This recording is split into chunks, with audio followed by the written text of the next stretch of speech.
হাতিলের সৌজন্যে এবার বাণিজ্য মেলার খবর মেলায় মেলায়।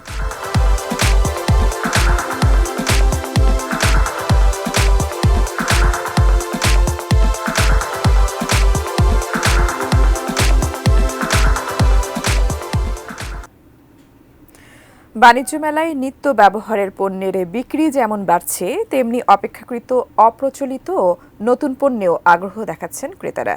এবার মেলায় মিলছে রেডিমেড বাড়ি, আর তাতে নজর কাটছে ক্রেতা দর্শনার্থীদের। আরও জানাচ্ছেন আমিনুল ইসলাম। বাণিজ্য মেলায় প্রতি বছরই নতুন কোনো না কোনো পণ্য ক্রেতাদের নজর কাড়ে।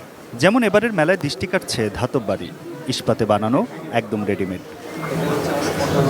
কৌতূহলী মনে প্রশ্ন, কিভাবে তৈরি হয় দৃষ্টিনন্দন এই আবাস? বাংলাদেশের আবহাওয়ায় এগুলোর উপযোগিতা নিয়েও প্রশ্ন আছে আগ্রহীদের। ফ্যামিলি মেম্বার অনেক বেশি, অনেক ভাগাভাগি হয়ে যায়, জায়গা কমে যায়, তার জন্য এটা মনে বেটার হতো। কিন্তু এটা কানাডা, আমেরিকা, জাপানে এরকম বাড়িঘর প্রচুর, এবং ওরা এই স্টাইলের বাড়ি করে।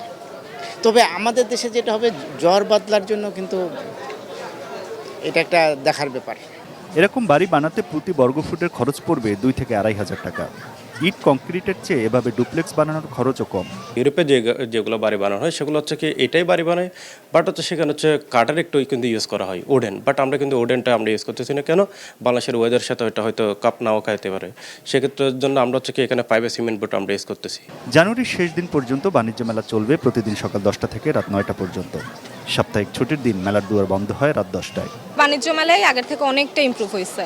আগে দোকানগুলো অনেক ছাড়া ছিল, প্লাস সব দোকানে ওইভাবে জিনিসপত্রও তুলতো না। Aminul Islam, ATN news, Dhaka.